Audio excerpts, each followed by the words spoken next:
Hello friends, this is lesson number 66 in this series of British literature in English. And today in this lesson we shall discuss Thomas Kyd. In the last videos we discussed all the important or all the main 6 university wits, and now we have Thomas Kyd. He was baptized in the year 1558 and buried, means he died in the year 1594. The interesting fact is associated with him is that sometimes he is included among the university wits and many other times you see that he is not included. So such contradiction even we see in the previous year question papers of UGC NET exam. In June 2008, there was a question that who among the following is not a university wit? And the options were like John Webster, Thomas Kyd, Thomas Nash and Christopher Marlowe. So here clearly we have John Webster because he has no link whatsoever with the university wits. So the answer was that John Webster is not among the university wits.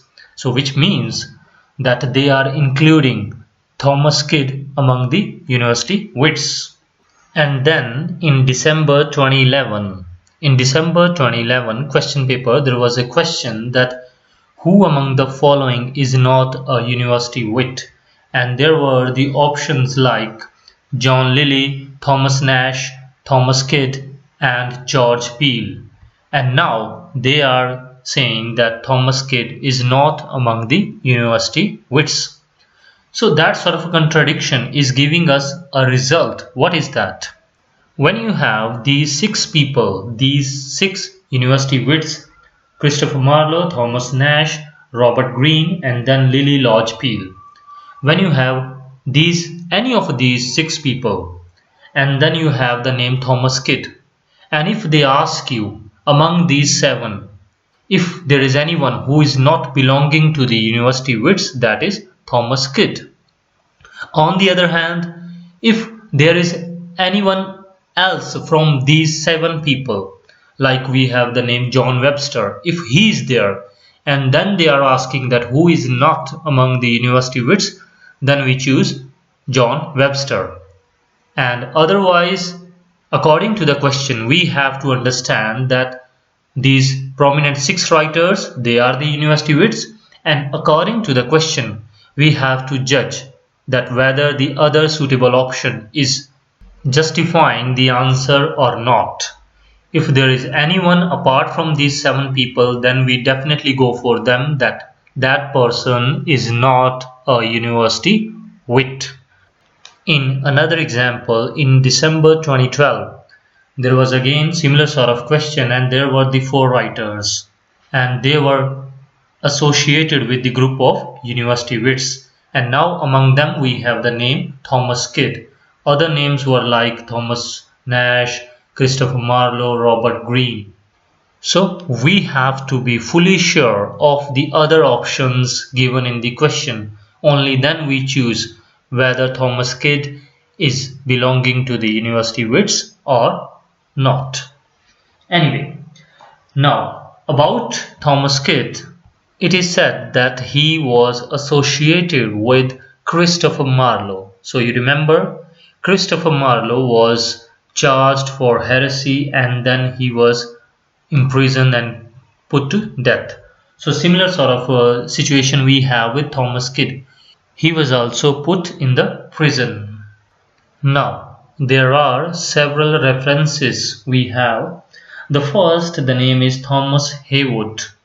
He's also among the prominent poets of the Elizabethan age, and he named Thomas Kyd as Famous Kyd in his work, that is Apology for Actors. Apology for Actors, and it was published in the year 1612. So if someone asks you that who called Thomas Kyd as Famous Kyd, so we have the name Thomas Heywood. Then we have another famous playwright of the Elizabethan age, that is Ben Jonson. He puts Thomas Kyd at the same level where we have Christopher Marlowe. So he make that sort of a comparison between Christopher Marlowe and Thomas Kyd and says that both are equally talented and equally scholar. And now we move towards his works. So the first work is The Householder's Philosophy.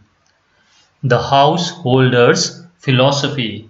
In fact, this work is a translation, so this is not his original work.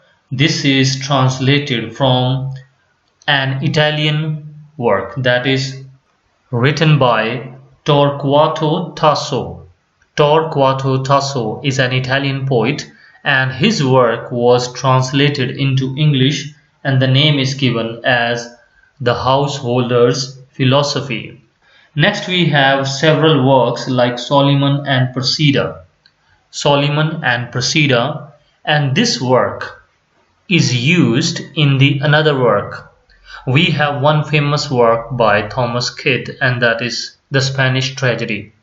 And in that play we have another play, so play within the play, as we discussed even in the last video where we were talking about The Old Wives' Tale written by George Peele. And same way, in this The Spanish Tragedy we have a play within the play, and in Spanish Tragedy we have another play, and the name of that play is Solomon and Procida. And then we have other works like King Lear, Arden of Faversham, and Edward III. These are the works are also associated with him. Remember, King Lear, which is written by William Shakespeare, that is entirely different work, and this King Lear is a different one. And about this, okay, we do not have that certainty, but still it is attributed to him, as this work somewhat may be written by him, but this work is not the same which is written by William Shakespeare. Then we have Robert Garnier's Cornelia, that was published in the year 1594, or I should say that was performed. And then we have Hamlet. Hamlet. We have similar sort of case here as well, that this work is not the same as Hamlet written by William Shakespeare, but people say that from Hamlet, William Shakespeare got the inspiration to write Hamlet. Here, the word U-R, it means original. So it is somewhat like a German word, I think, and it means original Hamlet. So this title is associated with Thomas Kyd. And then we have his most important work, and that is Spanish Tragedy. And we shall discuss this work in great detail. There are number of characters, we shall discuss them. We also take a few of the questions which were asked from this work.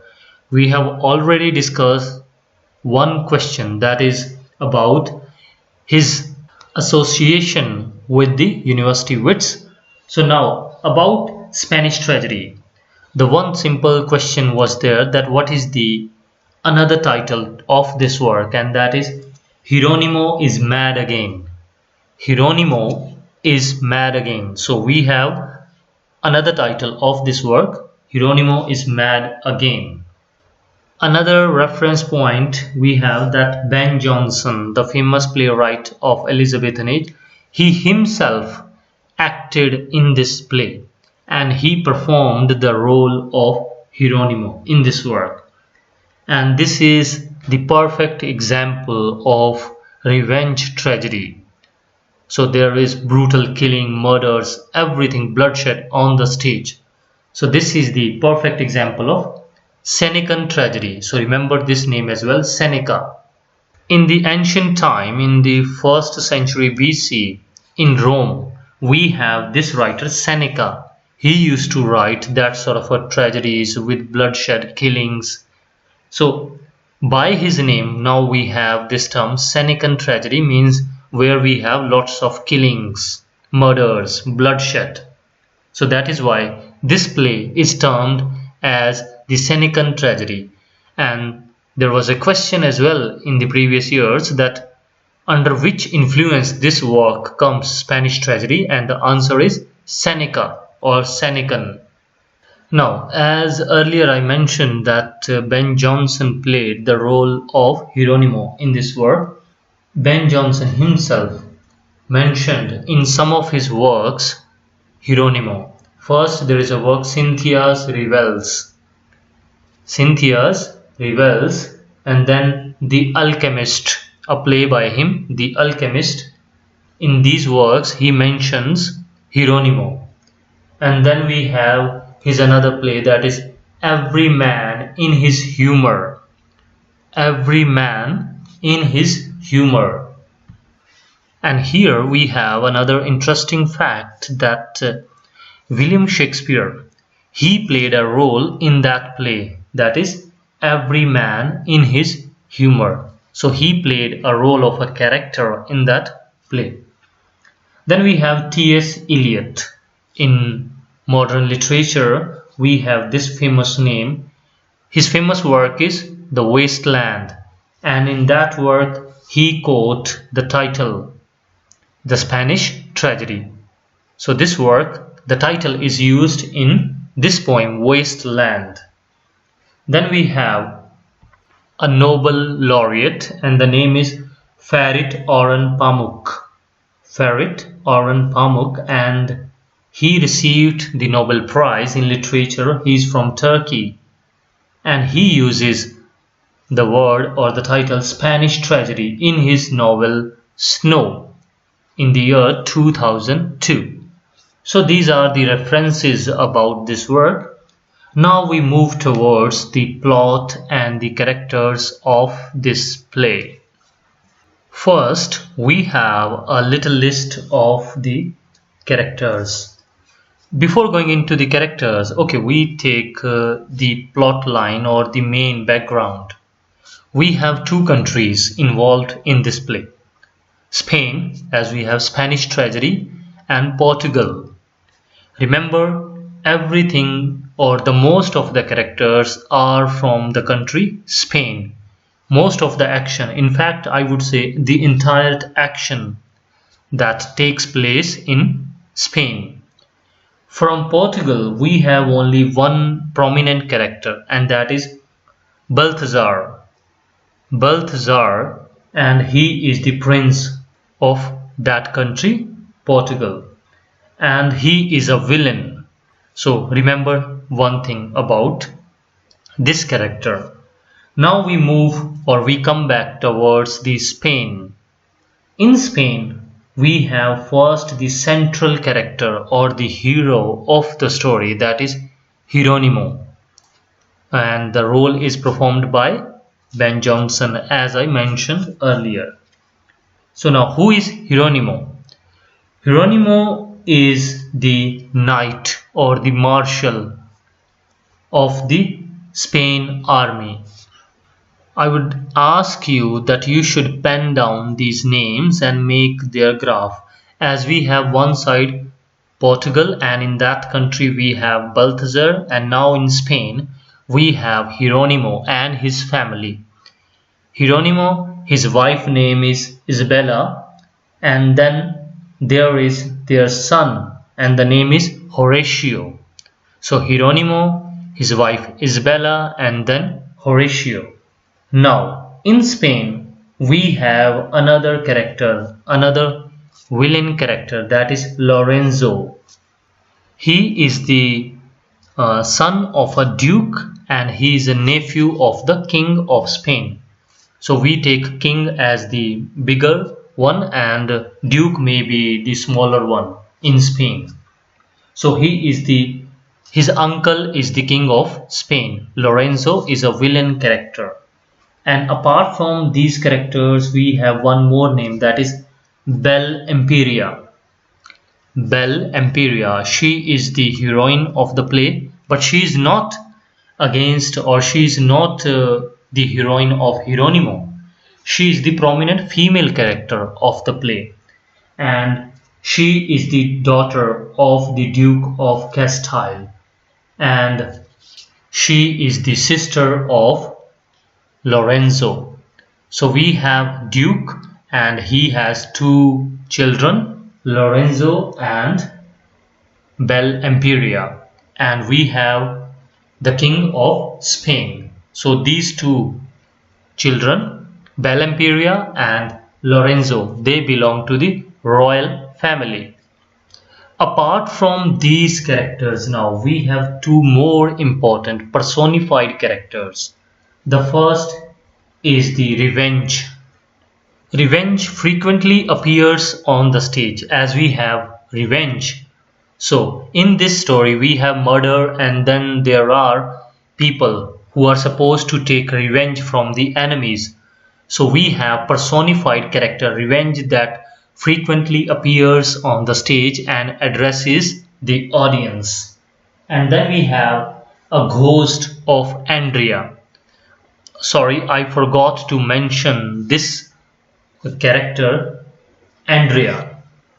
Actually, before the play begins, Andrea is already dead, and we have his ghost that also appears on the stage. Andrea, he belongs to the Spain army, and he is also a noble man. An important fact that he is love interest of Bel Imperia.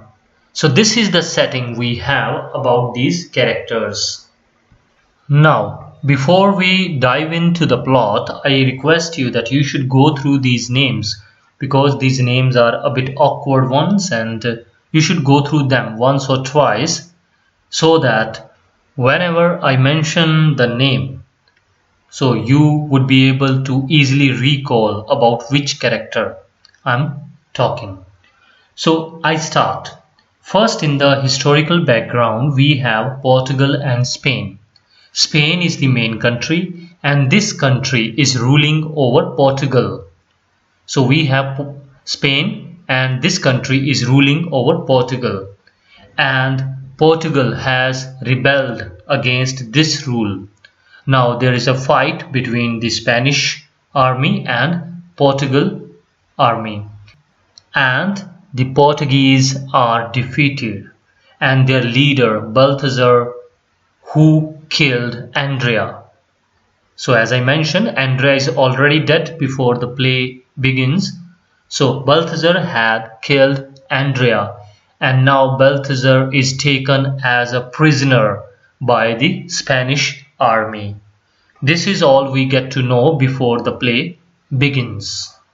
And now when the play begins, we have Andrea's spirit or his ghost that appears on the stage and asks for justice.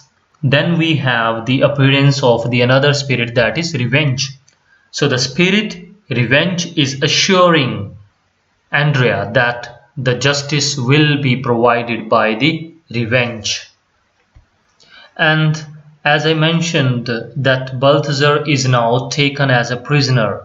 On the other hand, in Portugal, the noblemen, they are talking that Balthazar is killed by the Spanish forces. So the people are just talking in subplot. We have people, they are talking that Balthazar is killed. And in fact, we have Balthazar, he is taken as a prisoner by the Spanish army. And after this we have Lorenzo, remember, the nephew of the king, and Horatio. Who is Horatio? Horatio is the son of Hieronymo. So both are now in some sort of a dispute because Portuguese are defeated, and now who will be given the credit? And both are claiming that by his power, means Balthazar is taking the credit of the victory. On the other hand, Horatio is saying that the credit should go to him. And one more thing, Horatio and Andrea both were close friends. Andrea, who is already dead. And even as in movies, you see that we have villainous character, that is Lorenzo. and we have hero type character, that is Horatio. Horatio defeated Balthazar, but end of the day, who takes the credit? That is Lorenzo. Now one more thing we come to know, that earlier Belempiria was in love with Andrea, but now Andrea is dead. So now we have Belempiria falling in love with Horatio. So earlier she was loving Andrea, but now she has love interest in Horatio, and Horatio too loves her. And one more thing, Belempiria, she is also the love interest of Balthazar.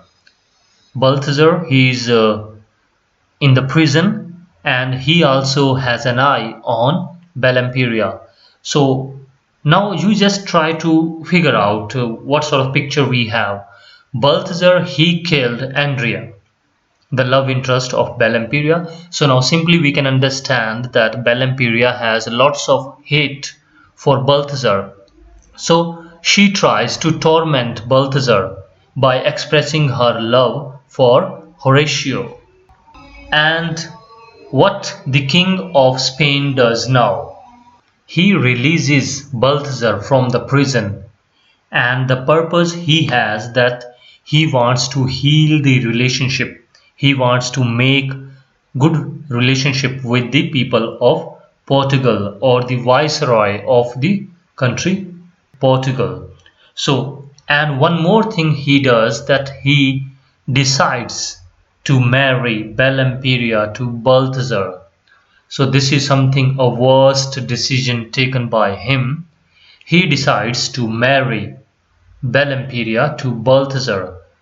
Earlier Balthazar was the prisoner, and now he is welcomed in the Spain country, and he is supposed to be married to the daughter of the Duke. And as we already know that Balthazar is a villain, and we have another villain, that is Lorenzo. So both of them, they join their hand against the character, that is Horatio, because Lorenzo comes to know that Horatio is in love with Belempiria.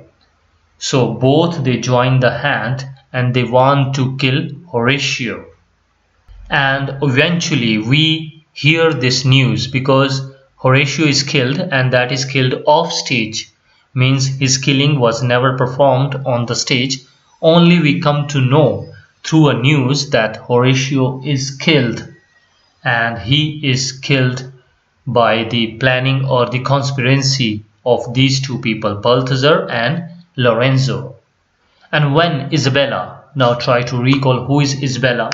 Isabella is the wife of Hieronymo and mother of Horatio. When she comes to know that her son is dead, she goes mad. In fact, Horatio's dead body was found hanged and stabbed. And then, as I mentioned, that Isabella goes mad, and then Hieronymo, he also loses his wits. As in Hamlet, we have Hamlet losing his wits. Same way we have Hieronymo. He is also somewhat lost. He has gone somewhat mad as well. On the other hand, we come to know that Belempiria, she comes to know that who has murdered Horatio. And who told her? We have Severin. Remember this name, Severin. He is the servant of Balthazar. So the servant of Balthazar tells her that Balthazar and Lorenzo both, they killed Horatio. And Belempiria, she is now locked in the room by Lorenzo, because Lorenzo got some sort of a hint that she might be knowing something about their conspiracy. Still, Belempiria managed to write something to Hieronymo about the murderers who has murdered his son, that is Horatio. And then we have another servant, and the name is Pedringano.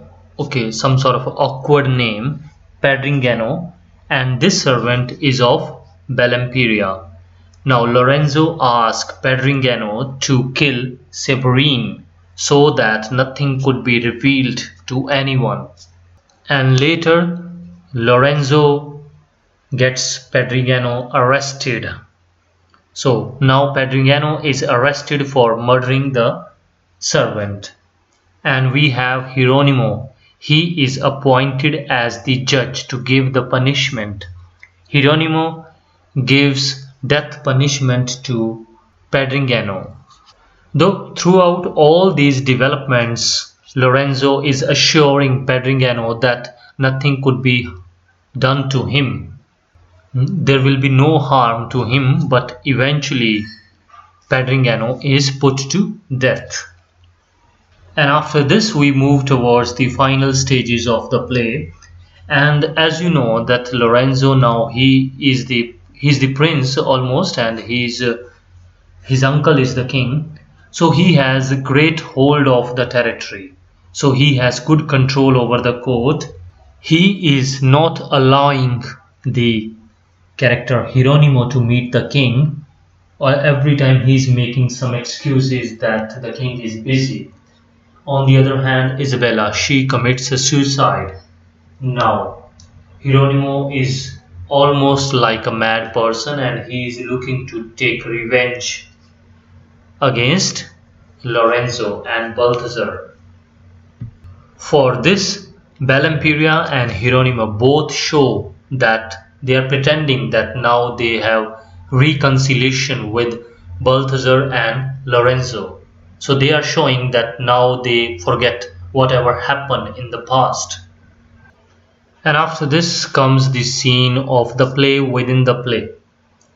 We have now four prominent people, Balthazar and Lorenzo on one side, and then we have Hieronimo and Bellemperia on the other side. Though both of these two, Hieronimo and Bellemperia, they are showing that now they are friendly to them.